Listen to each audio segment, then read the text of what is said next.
Puri kayo sa Panginoong Diyos, lahat ng santinakpan. Magsiawit kayo at siya'y pagdangal magpakailanman. Sa ngalan ng Ama, ng Anak at ng Espiritu Santo, Amen. sumainyo ang Panginoon. At sumainyo rin. Ngayong pong araw na ito, November 22, ating ginugunita si Santa Cecilia, isang dalaga at martir. Itaas natin ang mga biyayang ating hinihiling sa Panginoon. At upang tayo'y maging karapat-dapat sa banal na pagdiriwang na ito, pagsisihan ang lahat ng ating mga nagawang kasalanan.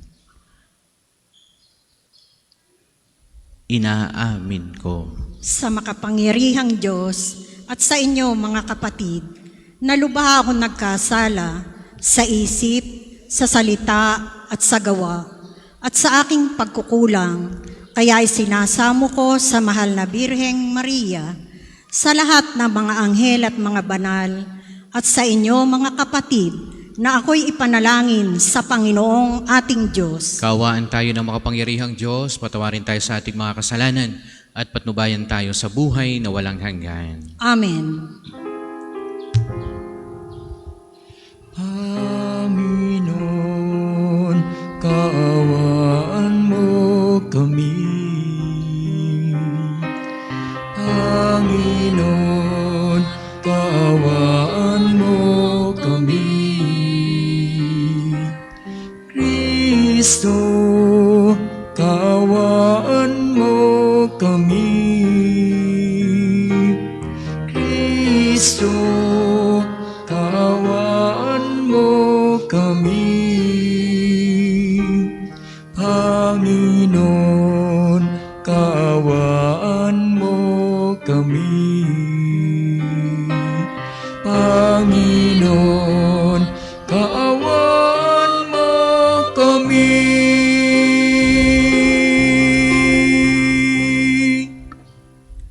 Manalangin tayo.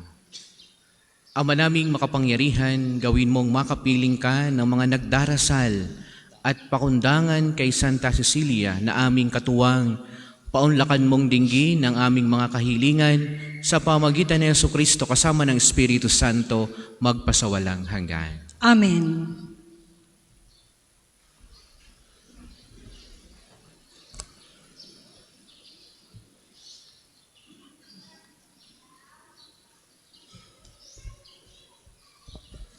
Pagbasa mula sa ikalawang aklat ng Makabeyo. Noong mga araw na yon, isang ina at ang kanyang 7 anak na lalaki ang ipinahuli ng hari. Sila'y pinahirapan para pilitin kumain ng karneng baboy na ipinagbabawal ng Diyos. Ang di malilimot at higit nakahanga-hanga ay ang ina. Nasaksihan ito ang sunod-sunod na pagpaparusang ginawa sa kanyang 7 anak hanggang sa ang mga ito'y mamatay sa loob lamang ng 1 oras. Ngunit hindi nasira ang kanyang loob dahil nagtitiwala siya sa Panginoon.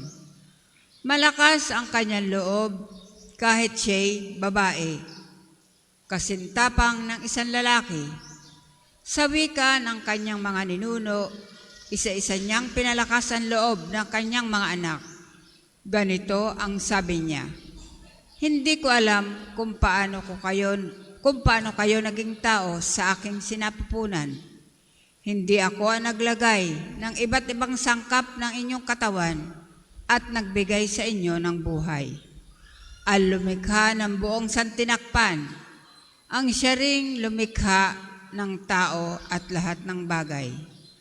Dahil sa kanyang kagandahan loob ay ibabalik niyong muli ang inyong hininga at buhay, yamang hindi ninyo inaalintana ang sariling buhay dahil sa kanyang kautusan." Sa pandinig ni Antioco, ang pangungusap na ito ng ina ay isang pag-aglahi sa kanya. Kaya't sinikap niyang mahimok ang bunsong anak na babae na talikdan ang kanyang relihiyon.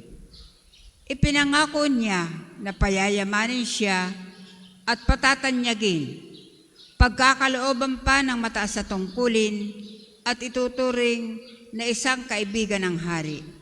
Subalit, hindi siya inintindi ng anak, kaya't nilapitan ng hari ang ina. Sinabi niyang payuhan ito ang anak kung gusto niyang ito'y mabuhay. Sa kahihimok ng hari, napahinuhod ang ina na kausapin ang anak.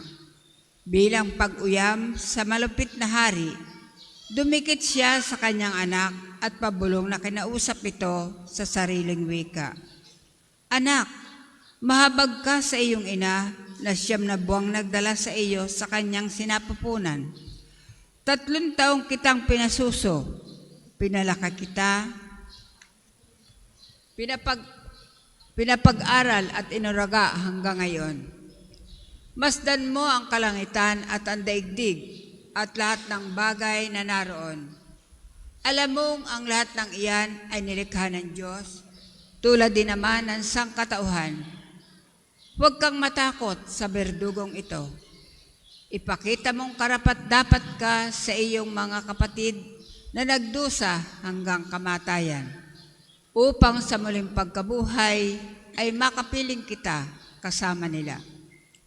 Hindi pa man natatapos magsalita ang ina, sinabi ng anak, ano pang inyong hinihintay, Haring Antioco?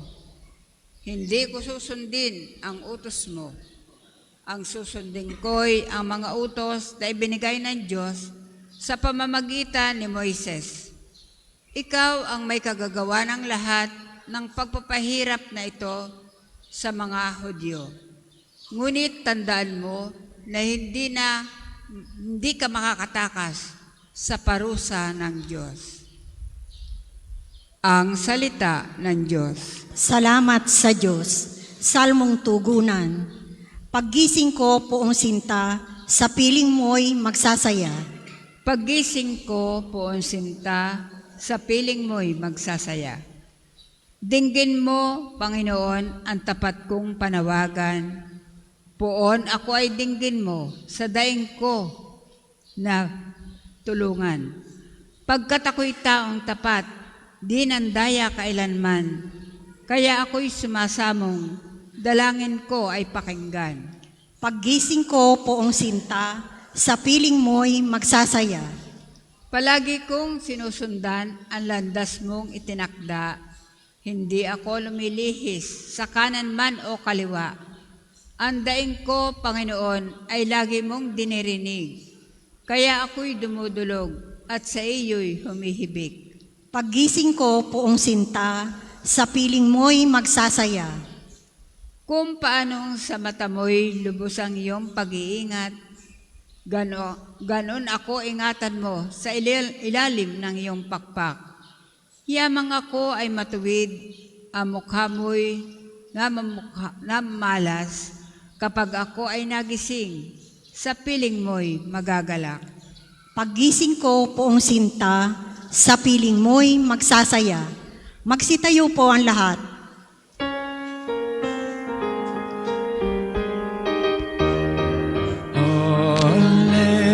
Alleluia, alleluia,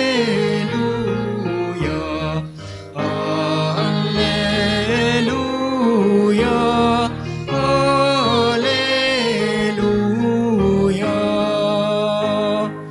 Hinirang tayo ni Kristo upang mamungang totoo bilang mabubuting tao.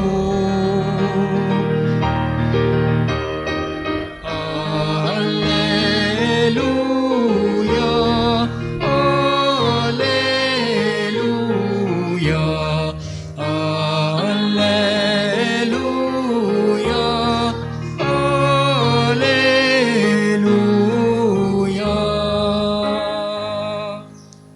Sumainyo ang Panginoon.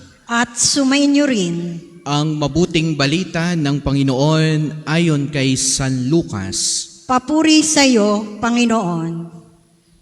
Noong panahong iyon, isinaysay ni Jesus ang isang talinhaga sa mga nakarinig ng una niyang pangungusap. Ginawa niya ito sapagkat malapit na siya sa Jerusalem at ang akala ng mga tao ay itatatag na ang kaharian ng Diyos. Sabi niya, may isang mahal na taong nagtungo sa malayong lupain upang gawing hari at magbalik pagkatapos niyon. Bago siya umalis, tinawag niya ang 10 sa kanyang mga alipin. Binigyan niya ang mga ito ng tig-iisang salaping ginto at sinabihan sila, ipangalakal ninyo iyan hanggang sa pagbabalik ko. Puot na puot naman sa kanya ang kanyang mga kababayan, kaya't pagkaalis niya, nagsugo sila ng mga kinatawan upang sabihin sa kinauukulan, ayaw naming maging hari ang taong ito. Ngunit ginawa ring hari ang taong iyon. Umuwi siya pagkatapos at ipinatawag ang mga aliping binigyan niya ng salaping ginto upang malaman kung gaano ang tinubo ng bawat isa. Lumapit sa kanya ang una at ang sabi, Panginoon, ang salapi ninyong ginto ay nagtubo ng 10. Magaling, sagot niya, mabuting alipin, yamang naging tapat ka sa kakaunting bagay, pamamahalain kita sa 10 bayan. Lumapit ang ikalawa at ang sabi, Panginoon, ang inyong salaping ginto ay nagtubo ng 5. At sinabi niya sa kanya, mamamahala ka sa 5 bayan.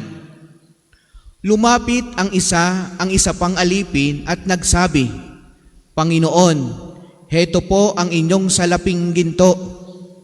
Binalot ko sa panyo at itinago. Natatakot po ako sa inyo sapagkat napakahigpit ninyo. Kinukuha ninyo ang hindi sa inyo at inaani ang hindi ninyo inihasik. Sinagot siya ng kanyang Panginoon, masamang alipin, sa salita mong iyan kita hahatulan, alam mo palang ako'y mahigpit. Sinabi mo, kinukuha ko ang hindi sa akin at inaani ko ang hindi ko inihasik. Bakit hindi mo inilagay sa bangko ang aking salapi? Pagbabalik ko, sana'y may tinubo ang puhunang ito. At sinabi niya sa mga naroroon, kunin ninyo sa kanya ang salaping ginto at ibigay sa may 10. Panginoon, siya po'y mayroon ng 10 salaping ginto, wika nila. Sinasabi ko sa inyo, ang bawat mayroon ay bibigyan pa. Ngunit ang wala, kahit kakaunting nasa kanya ay kukunin pa. Tungkol naman sa mga kaaway kong aayaw na ako'y maghari sa kanila, dalhin ninyo dito at patayin sa harapan ko.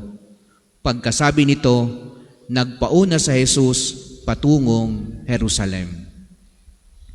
Mga minamahal na mga kapatid, ang mabuting balita ng Panginoon. Pinupuri ka namin, Panginoong Hesukristo. Magandang umaga po sa inyong lahat. At welcome po dito sa Pambansang Dambana ni Santo Padre Pio. Palakpakan po rin ang ating Panginoon, mga minamahal na mga kapatid. At nawa, marami kayong baong intensyon ngayon sa mga nagdiriwang ng kaarawan, mga anibersaryo, sa inyong mga pagkapasalamat sa Panginoong Diyos. Ating itinataas yan lahat sa tulong at panalangin ni Santo Padre Pio. Yung may mga karamdaman ngayon, may mga hinihiling na sila'y gumaling na. Yan lahat ng ating itinataas sa tulong at panalangin ng ating dakilang patrong Santo Padre Pio. Palakpakan natin Santo Padre Pio.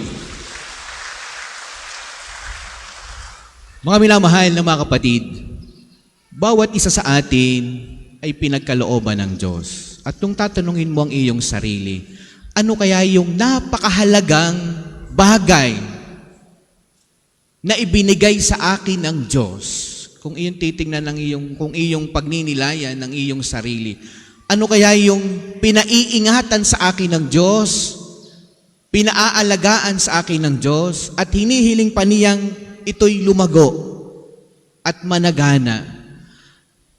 Una nating tingnan, ano kayong bagay na mahalaga sa Diyos? No? Para sa Diyos, ang pinakamahalaga, una, na pinagkatiwala sa tao, ay ang kanyang pagmamahal. Ang kanyang pagmamahal. Lahat tayo ay may taglay niyan. Pero iba't ibang level ng pagmamahal ng tao. No? Lahat tayo pinagkalooban niyan. Kaya ang tanong, gaano ka kalalim magmahal sa Panginoong Diyos? Ang iyo munang tingnan, ang iyong pagmamahal sa Diyos, gaano kalalim ang iyong pag-ibig sa Diyos? At iyo bang itinanong sa Panginoon, Panginoon, gaano mo naman ako kamahal? Ako'y mahal mo, pero gaano mo ako kamahal? No? At yan ang mga bagay na lagi nating itinatanong sa Diyos pag tayo na mo problema, Lord, mahal mo ba ako? Pero ang tanong sa iyo ng Panginoon, una kitang minahal. Ang tanong ay, gaano tayo magmahal sa Panginoong Diyos? At minsan, pag ang Diyos ang tinanong natin, Lord, mahal mo ba ako? Gaano mo ako mahal? Paano ko mararamdamang ako'y mahal mo? Lagi ko pong sinasabi talagang ang Diyos ay iba't iba ang pamaraan ng pagmamahal sa tao. Iba't iba ang kanyang ginagamit na sitwasyon, mga pangyayari sa pamilya, sa iyo personal, para malaman mong mahal ka ng Diyos. Iba't iba. Sa iba, nararanasan ng ibang ganun pala magmahal ng Diyos. Pag sa kanyang pagluhod, ang kanyang mga pagluhod ay may kasamang parang ambigat at may pagluha. No?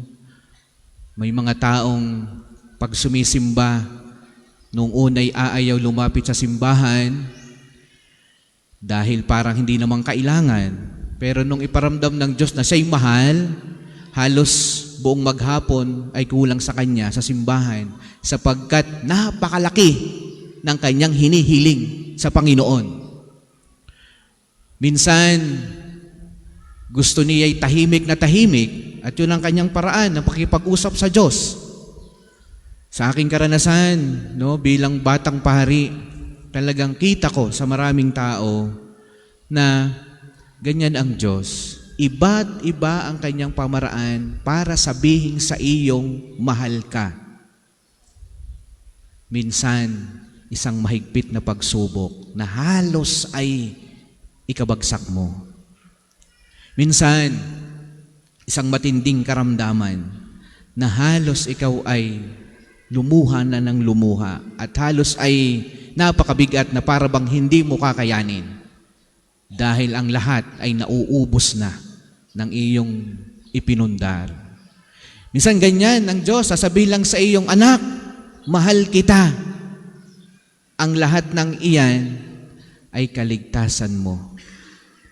Mga minamahal na mga kapatid, ang Diyos ay nagkaloob sa atin napakaraming biyaya. Kaya ngayon, paano mo ito ginagamit? No? Tingnan nyo sa mabuting balita, yung hari, ang Diyos yan. No? Binigyan ang bawat isa ng pare-parehas. Nung nakaraang linggo ay iba, 5, 2 at 1. Ngayon naman ay pare-parehas, tigigisang pirasong ginto. At nung siya'y bumalik, tingnan, kanyang pinapagsulit yung pinagkalooban niya. Yung isa'y lumaki, naging 10. Yung isa'y naging 5. At yung isa, natakot. Yung natakot, yun ang ating tingnan. Marahil marami tayo doon, natakot. Ito yung natakot, ibig sabihin ay iba ang kanyang pagkilala sa Diyos. Iba ang kanyang pagkilala sa Panginoon.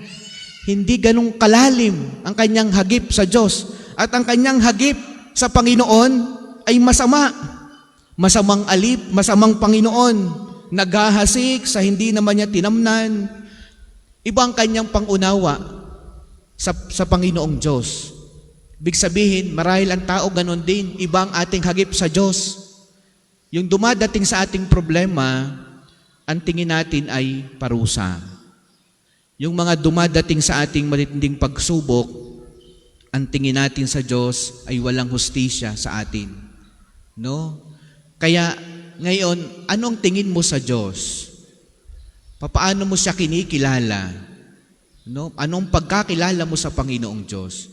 Pag mali ang pagkaunawa mo at pagkakilala mo sa Diyos, magkakaroon ka ng takot. Ano? Katulad nung ginawa nung lalaki, ano? Nung binigyan ng isa, binalot, itinago. Hindi siya gumawa ng paraan para yun ipinagkaloob sa kanya ng Diyos ay lumago. Lahat tayo pinagkalooban ng napakaraming bagay ng Diyos. Ang hinihiling lang sa atin ngayon, paano mo yan ginagamit? Sa kabutihan ba? Sa pagmamahal ba? Sa pagkapatawad ba? No? Pagiging matulungin ba sa ating kapwa? Lahat ng bagay na ipinagkaloob sa atin ng Diyos, sa kahuli-hulihang sandali ng ating buhay, yan ang ating isusulit sa Kanya. At yan ang tatanungin ng Diyos sa atin. Ano? Paano mo ako kinilala? Ikaw ba'y natakot sa akin? Kaya ikaw ay hindi lumago? No? Kaya ikaw'y nanatiling ganyan? No? Kaya ikaw ay walang naabot? Sabi nga nung aking paring kasama dati sa seminaryo, sabi ko, Father, bakit parang hindi balance ang Diyos? Mayroon taong sobrang hirap, pinanganak na mahirap, namatay ng sobrang hirap pa rin. At meron namang ipinanganak na mayaman, hanggang sa yumaman pa ng yumaman, parang akong hindi balanse ang pagkakaloob ng Diyos. Sabi sa akin ng paring professor ko, sabi sa akin, anak, ganito yan. Lahat naman tayo pinagkalooban ng Diyos ng pantay-pantay. Pero paano mo yang ginamit? Kung ikaw nung bata pa yung napakahirap mo na, pero pinagkalooban ka ng Diyos at namatay ka pa rin sobrang hirap, ibig sabihin, hindi mo ginamit ang mga biyayang pinagkaloob sa iyo. Marahil ay lagi kang takot, ayaw mag-take risks para mapagyaman ang mga bagay na ipinagkaloob sa atin. Kaya, kasalanan kung para bang sinilang ka ng ganon, tapos namatay ka pa rin ganon, sabihin, yun ang kasalanan, walang pagbabagong nagawa, wala kang pagbabagong ginawa sa iyong sarili. Kaya yan ang hinihiling sa atin ngayon, nawa merong pagbabagong maganap sa atin mula sa isang taong mapagmahal hanggang sa isang tao pang yung pagmamahal na ito'y nagbubunga na ng pagpapatawad, pagtulong sa mga nangangailangan. Para sa mga maghahandog ng sobre, pakihulog na lamang po sa buslo.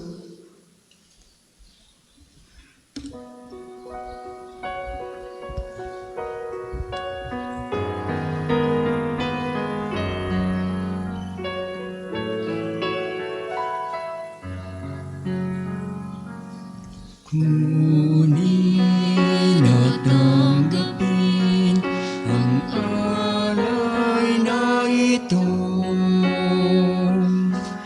biyayang nagmula sa pagpapala mo. Tanda ng bawat puso pagkat inibig mo, ngayon'y nananalig, nagmamahal sa'yo.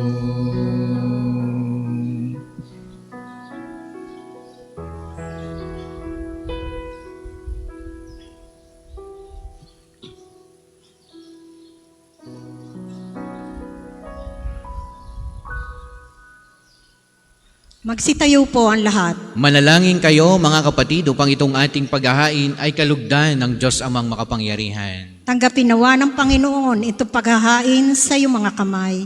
sa kapurihan niya at karangalan sa ating kapakinabangan at sa buong sambayanan niyang banal. Ama naming lumikha, pakabanalin mo at basbasan ang mga alay na nakahanda upang paalabin nito ang aming diwa sa ningas ng pag-ibig mo na nagdulot ng tagumpay sa pagpapakasakit ni Santa Cecilia sa pamamagitan ni Jesucristo kasama ng Espiritu Santo magpasawalang hanggan. Amen. Sumainyo ang Panginoon. At sumainyo rin. Itaas sa Diyos ang inyong puso at diwa. Tinaas na namin sa Panginoon. Pasalamatan natin ang Panginoong ating Diyos. Marapat na siya ay pasalamatan. Ama naming makapangyarihan, tunay ngang marapat na ikaw ay aming pasalamatan. Ngayong aming kagalakan na si Santa Cecilia ay parangalan. Sa ikapanalig naming may paninindigan na ikaw ay ipahayag kahit siya ay mamatay, sapagkat minarapat mong kanyang matularan ng iyong anak na naghain ng sariling buhay. Tulad ng naganap sa iyong anak, ang dugo ng mga martir ay dumanak, hindi dahil sa katatagang likas, kundi dahil sa iyong bigay na lakas. Kaya, kaisa ng mga anghel na nagsiawit ng papuri sa iyo nang walang humpay sa kalangitan, kami nagbubunyi sa iyong kadakilaan.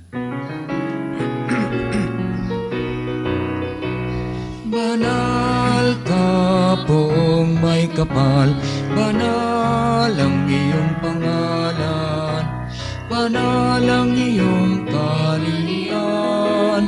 Langit lupa'y nagpupugay sa iyong kadakilaan. Dinarakilan ang lahat, ang naparito mong anak, na siyang nagmulat sa bulag, sa pilaya'y nagpalakad, at nakiramay sa lahat. Kung hindi kayang lumuhod, manatili pong nakatayo ng may paggalang. Ama naming banal, ikaw ang bukal ng lahat ng kabanalan, kaya't sa pamagitan ng iyong Espiritu gawin mong banal ang mga kaloob na ito, upang para sa amin ay maging katauhan at dugo ng aming Panginoong Hesukristo. Bago niya pinagtiis ang kusang loob na maging handog, hinawakan niya ang tinapay, pinasalamatan kaniya, pinagati-hati niya ayon, iniabot sa kanyang mga alagad at sinabi, "Tanggapin ninyong lahat ito't kanin, ito ang aking katauhan na ihahandog para sa inyo."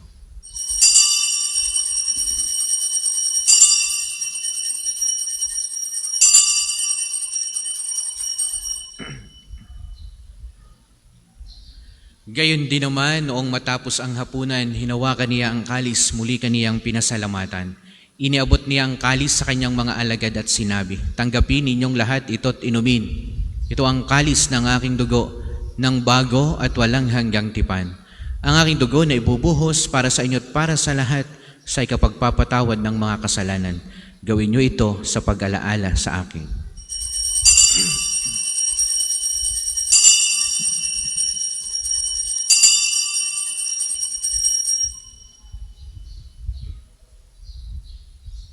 Ipagbunyi natin ang misteryo ng pananampalataya. Si Kristo'y namatay, si Kristo'y nabuhay, si Kristo'y babalik sa wakas ng panahon. Ama, ginagawa po namin ngayon ang pag-alaala sa pagkamatay at muling pagkabuhay ng iyong anak. Kaya tiniaalay namin sa iyo ang tinapay na nagbibigay buhay at ang kalis na nagkakaloob ng kaligtasan. Kami nagpapasalamat dahil kami iyong minarapat na tumayo sa harap mo para maglingkod sa iyo. Isinasamo namin kaming magsasalo-salo sa katawan at dugo ni Kristo ay mabuklod sa pagkakaisa sa pamamagitan ng Espiritu Santo. Ama, hilingapin mo ang iyong simbahang laganap sa buong daigdig. Puspusin mo kami sa pag-ibig kay San Francisco na aming Santo Papa at ni Gilbert na aming Arsobispo at ng lahat ng kaparian. Alalahanin mo rin ang mga kapatid naming nahimlay na may pag-asang sila'y muling mabubuhay, gayon din ang lahat ng mga pumanaw. Kaawaan mo sila't patuloyin sa iyong kaliwanagan. Kaawaan mo at paging dapatin kaming lahat na makasalo sa iyong buhay na walang wakas. Kaisa ng mahal na Birheng Maria na ina ng Diyos, ni San Jose, na kanyang kalinis-sinisang esposo, kaysa ng mga apostol at ng lahat ng mga banal na namuhay dito sa daigdig ng kalugod-lugod sa iyo. May pagdiwang nawa namin ang pagpupuri sa ikararangal mo sa pamagitan ng iyong anak na aming Panginoong Heso Kristo. Sa pamagitan ni Kristo, kasama niya at sa Kanya, ang lahat ng parangal at papuri ay sa iyo, Diyos amang makapangyarihan, kasama ng Espiritu Santo, magpasawalang hanggan.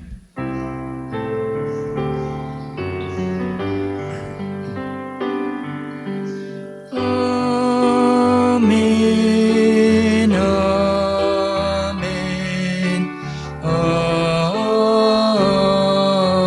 amen. Awitin natin ang Ama namin. Ama namin, sumasalangit ka, sambahin ang ngalan mo, mapasa amin ang kaharian mo, sundin ang loob mo dito sa lupa para nang sa langit. Bigyan mo kami ngayon ng aming kakanin sa araw-araw, at patawarin mo kami sa aming mga sala para ng pagpapatawad namin sa nakakasala sa amin, at huwag mo kaming ipahintulot sa tukso, at iadya mo kami sa lahat ng masama. Hinihiling namin kami adya sa lahat ng masama, pagkalooban ng kapayapaan araw-araw, iligtas sa kasalanan, ilayo sa lahat ng kapahamakan, samantalang aming pinananabikan ang dakilang araw ng pagkapahayag ng tagapagligtas naming si Heso Kristo. Sapagkat iyo ang kaharian at ang kapangyarihan at ang kapurihan magpakailanman. Amen. Panginoong Jesucristo, sinabi mo sa iyong mga apostol, kapayapaan ang iniiwan ko sa inyo, ang aking kapayapaan ang ibinibigay ko sa inyo. Tungayan mo ang aming pananampalataya at huwag ang aming mga pagkakasala. Pagkalooban mo kami ng kapayapaan at pagkakaisa ayon sa iyong kalooban, kasama ng Espiritu Santo, magpasawalang hanggan. Amen. Ang kapayapaan ng Panginoon naway lagi pong sumainyong lahat. At sumainyo rin. Magbigayan kayo ng kapayapaan sa bawat isa. Peace be with you po sa inyong lahat. Kordero ng Diyos na nag-aalis sa mga kasalanan ng sanlibutan, maawa ka sa amin. Kordero ng Diyos na nag-aalis sa mga kasalanan ng sanlibutan, maawa ka sa amin. Kordero ng Diyos na nag-aalis sa mga kasalanan ng sanlibutan, ipagkaloob mo sa amin ang kapayapaan. Kung hindi kayang lumuhod, manatili pong nakatayo ng may paggalang.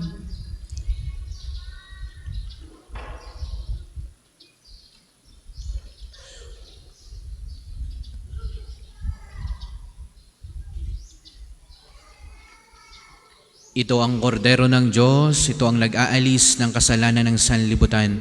Mapalad ang mga inaanyayahan sa kanyang piging. Panginoon, hindi ako karapat-dapat na magpatuloy sa iyo, ngunit sa isang salita mo lamang ay gagaling na ako.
Turuan mo akong maglingkod sa iyo, na magbigay ng ayon sa nararapat,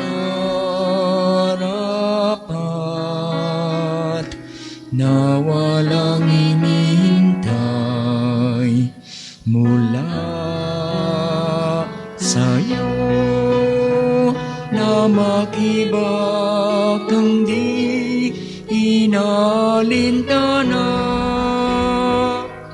mga hirap na dinaranas sa tuwina'y magsumikap na hindi humahanap ng kapalit ng kaginhawahan, na di naghihintay kundi ang aking mabatid, na ang loob ay siyang sinusundan.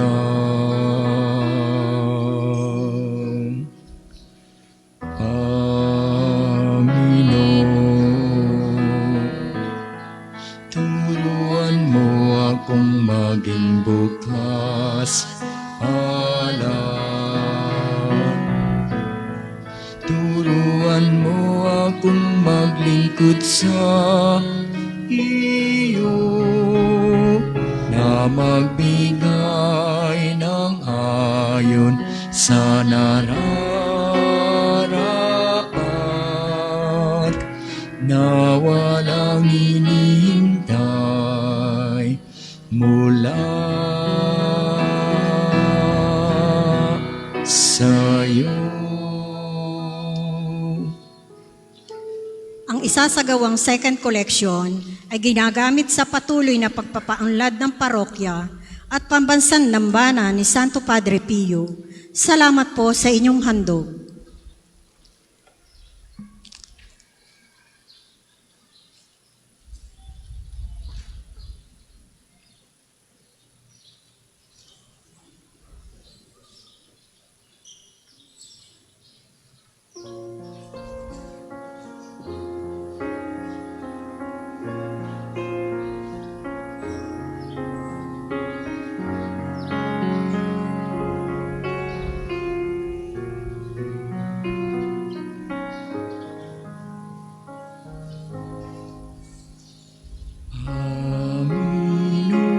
Panginoon, aking tanglaw, tanging ikaw ang kaligtasan. Sa panganib, ingatan ako, ang lingkod mong nananalig sa'yo. Tawag ko'y iyong pakinggan, lingapin mo at kawagan.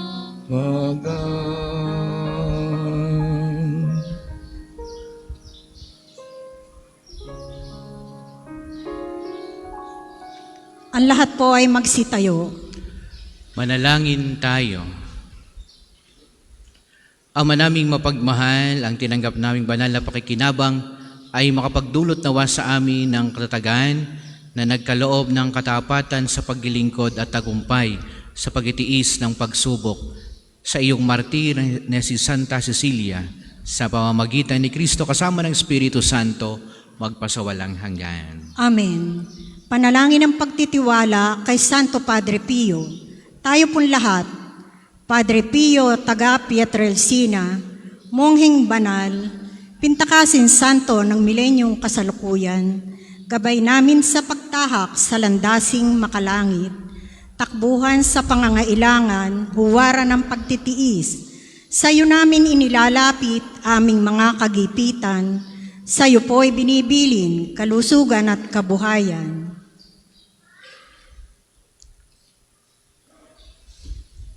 Di man karapat-dapat kami po ay pagbigyan, bendisyonan at basbasan maging ganap sa buhay. Lumayo nawa kami umiwas sa kasalanan, lumapit lagi sa Diyos maging matatag at matibay. Sa mabuting balita ng pagliligtas, turuan mo kami nawa, sa tuwin ay makinig, magnilay at sumampalataya. Amin pong pakiusap itong mga kahilingan. Puso ay nagsisisi, nagtitikang taimtiman, di na muling magkasala, sunod lagi sa Diyos Amang, kaisa ng Espiritu, at ni Jesus na tagapamagitan. Amen. Ang lahat po ay magsiupo para sa mga patalastas. Una, sa inyong pagdalaw sa pambansang dambana, mangyaring pakaingatan ang inyong mga personal na gamit. Hangad namin ang isang matiwasay at maayos na pagbisita sa National Shrine. Ikalawa, nakahanda na po sa bandang unahan ng main church ang paglalagyan ng mga sobring may pangalan ng inyong mga mahal na yumao. Buong buwan po nating ipagdadasal ang kapayapaan ng kanilang kaluluwa. Makipag-ugnayan lamang po kayo sa ating mga tagapaglingkod. Ikatlo, mga kapiyo, kami po ay humihingi na inyong kaunting oras at pakikiisa para sa pagsusulat ng inyong mga pangalan at ilang detalye sa ating Pilgrim's Information Record Book na makikita sa paligid ng Divine Mercy Sanctuary, sa main church, sa main store at iba pang lugar dito sa pambansang Dambana. Ito po ay bilang bahagi ng documentation program para sa pagpapalawig ng datos at turismong pangsimbahan. Ikaapat, bahagi po ng pagdiriwang ng pandaigdigang araw para sa mahihirap, tayo po ay magsasagawa ng pagpapakain at pagbibigay ng regalo sa 50 pamilya sa darating pong Huwebes sa ika-23 ng buwan, ang araw ng pagpapagaling ng Panginoon sa pamamagitan ni Santo Padre Pio. Ang mga oras ng healing mass at healing liturgy na may paggawad ng langis ay sa ganap na ika-9 ng umaga at ika-5 ng hapon. Kayo at ang inyong mga may sakit ay inaanyayahan. Ika-6, sa darating na linggo ay dakilang kapistahan ng Kristong Hari. Magkakaroon po tayo ng prosesyon ng banal na sakramento pagkatapos ng misa sa ika-6 na gabi na susundan ng banal na oras. Kayo pong lahat ay inaanyayahang makikiisa. Ang susunod pong misa ay sa ganap na ika-12 ng tanghali. Maraming salamat po at mangyaring panatilihin natin ang kalinisan, katahimikan at diwa ng pananalangin sa loob at labas ng ating mga simbahan. Magsitayo na po ang lahat para sa pagbabasbas ng religious articles. Mga kapatid, manalangin tayo sa Diyos Amang makapangyarihan upang tayo maging kawangis ni Kristo sa taimtim na pagdalangin sa tulong ng mga larawan at mga dasalan. Inyo pong ihanda ang inyong mga pabeblesan.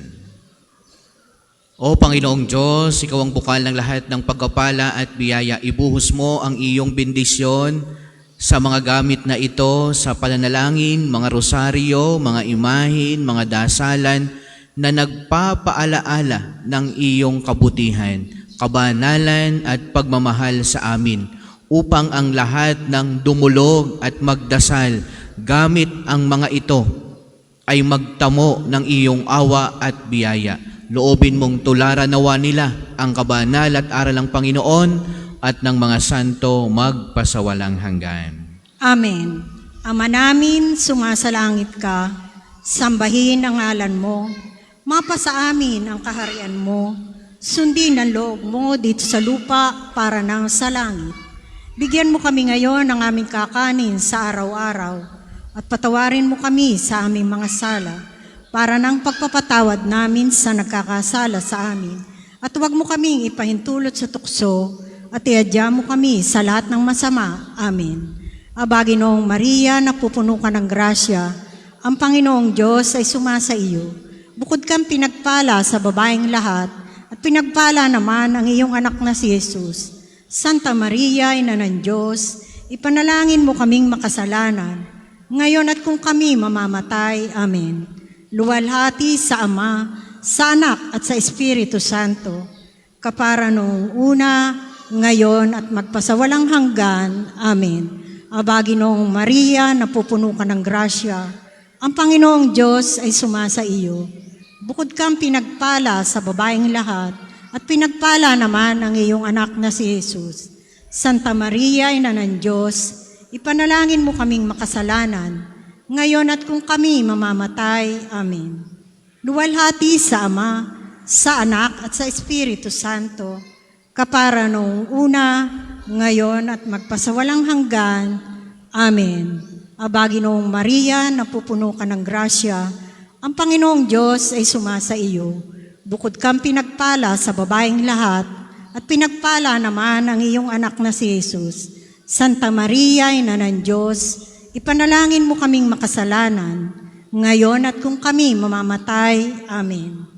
Luwalhati sa Ama, sa Anak at sa Espiritu Santo, kapara noong una, ngayon at magpasawalang hanggan. Amen. Luwalhati sa Ama, sa Anak at sa Espiritu Santo, kapara noong una, ngayon at magpasawalang hanggan. Amen.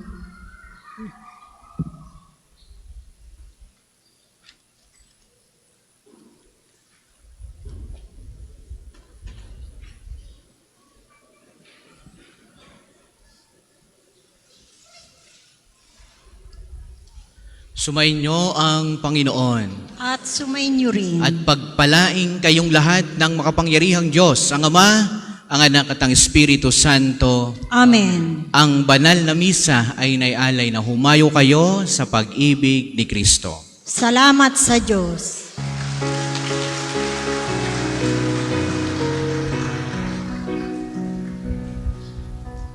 Humayo kayo at gawing mga alagad ang lahat ng mga bansa.